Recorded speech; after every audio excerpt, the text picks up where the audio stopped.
Hey guys, welcome back to the channel. So, விடாமுயற்சி படம் வந்து ரிலீஸ் ஆயிடுச்சு. Guys, இந்த படத்தோட டைரக்டர் மகி திருமேனி வந்து நமக்கு வந்து ஒரே டிக்கெட்ல வந்து 2 படம் காமிச்சிருக்காரு. Guys, உண்மையை சொல்லணும்னா இந்த படத்தோட ஃபர்ஸ்ட் ஹாஃப் வந்து பிரேக் டவுன்ன்ற ஒரு ஹாலிவுட் படம் மாதிரி இருக்கு. அப்புறம் செகண்ட் ஹாஃப் வந்து ஜோக்கர் அண்ட் ஹார்லி குயின் அந்த படம் மாதிரி இருக்கு. படத்தோட ஃபர்ஸ்ட் ஹாஃப்ல வேற லெவல்ல ஒரு மேக்கிங் இருக்கு. ஆனா செகண்ட் ஹாஃப்ல வந்து ஒரு வெரைட்டி இருக்கும்னு எக்ஸ்பெக்ட் பண்ணேன். அந்த வெரைட்டியும் இருந்துச்சு. அது என்னன்னா டிசியோட ஜோக்கர் அப்புறம் ஹார்லி குயின் அந்த ஒரு வெரைட்டி தான்.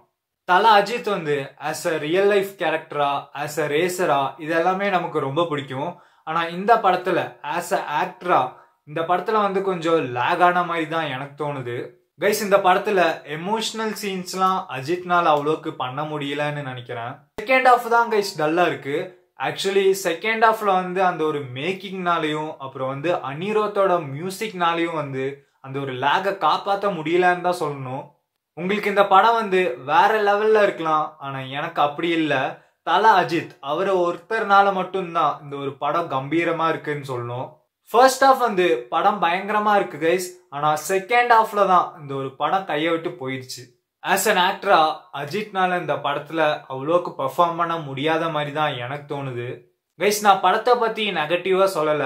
ஃபர்ஸ்ட் ஹாஃப் வந்து வேற மாதிரி எடுத்துட்டு செகண்ட் ஹாஃப்ல இப்படி சொதப்புனா அது இப்படிதான் பாக்குறது. ஆக்சுவலி இந்த எண்டிங் டைம்ல எப்படி தெரியுமா இருந்துச்சு, டக்குன்னு இந்த கேக் வெட்டிட்டு போற மாதிரி. ஐ மீன் ப்ரொடியூசர் வந்து பட்ஜெட் தீர்ந்துச்சு, எல்லாம் பேக்கப் பண்ணுங்க வீட்டுக்கு போலான்ற மாதிரி இருந்துச்சு. இந்த படம் வந்து சீக்கிரமா முடிஞ்சிருச்சு கைஸ். எண்டிங்ல வந்து என்னென்னமோ நடக்குது அண்ட் ஆக்சுவலி உள்ள ட்விஸ்ட் எல்லாம் நிறைய இருக்கு. ஆனா எல்லாமே ஃபிளாப் ஆன மாதிரி தான் எனக்கு தோணுது. செகண்ட் ஹாஃப் தான் கைஸ் முடியல. ஆக்சுவலி அஜித்னாலேயே முடியல, ஏன்னா பார்க்க அந்த மாதிரி தான் இருந்துச்சு. கைஸ், டெக்னிக்கலி வந்து படம் பயங்கரமா இருக்கு. நிறைய ஆக்ஷன் சீக்வன்ஸ் பண்ணியிருக்காங்க, அதெல்லாம் வேற லெவல்ல இருக்கு. அதுவும் காருக்குள்ள ஒரு ஆக்ஷன் சீக்வன்ஸ் இருக்கு, அதெல்லாம் பார்க்கவே பயங்கரமா இருக்கு. கேமரா ஒர்க், சவுண்ட் டிசைன், அதுவும் அட்மாஸ்ல பார்க்கும்போது உண்மையிலேயே படம் வேற மாதிரி இருக்கு. இது எல்லாமே நல்லா இருந்தாலும் எதுக்கு அந்த மாதிரி தான் இருக்கு செகண்ட் ஹாஃப். இதுதான் கைஸ் என்னோட ஒப்பீனியன். அப்புறம் சாங் சைடு எல்லாமே பரவாயில்ல, நல்லா இருக்கு. அதுவும் அனிருத்னால இந்த ஒரு சாங்கும் மியூசிக்கும் வந்து ஃபிளாப் ஆகல. ஆக்சுவலி சொல்ல போனா அந்த ஒரு மியூசிக்னால மட்டும்தாங்க செகண்ட் ஹாஃப் கொஞ்சம் பாக்குற மாதிரி இருக்கு. அந்த ஒரு மியூசிக்கை மட்டும் ரிமூவ் பண்ணா செகண்ட் ஹாஃபோட நிலைமை வந்து ரொம்ப மோசமா இருக்கும். உண்மையா சொல்லணும்னா அட்டர் போரா இருக்கும். ஃபர்ஸ்ட் ஹாஃப் வேற மாதிரி எடுத்துட்டு செகண்ட் ஹாஃப் இப்படி சொதப்பி வச்சுட்டாங்க கைஸ். ஆக்சுவலி இவங்களுக்கு வந்து சோர்ஸ் மெட்டீரியல் இல்ல, மற்றது வந்து பிரேக் டவுன் வேற. அதனால இவங்களுக்கு என்ன பண்றதுன்னே தெரியலன்னு நினைக்கிறேன் கைஸ். செகண்ட் ஹாஃப்ல வந்து ஜோக்கர் அண்ட் ஹார்லி குயினை நம்மளால பார்க்க முடியுது. ரெஜினா கேசன்ட்ரா அப்புறம் அர்ஜுன் இவங்க வந்து ஓவரா பண்ணி அதை வந்து அப்படியே ஃபிளாப் பண்ணி வச்சிருக்காங்க தான் சொல்லணும். அர்ஜுனோட லுக் வைஸ் வந்து சூப்பரா இருக்கு. அது மட்டும் இல்ல, மங்காத்தால தான் அவர் மாஸ் பண்ணியிருப்பாரு. எனிவேஸ், இதுதாங்க என்னோட ஒப்பீனியன் இந்த படத்து மேல. செகண்ட் ஹாஃப் வந்து லேகா கொஞ்சம் போரா இருக்கிற மாதிரி தான் இருக்கு.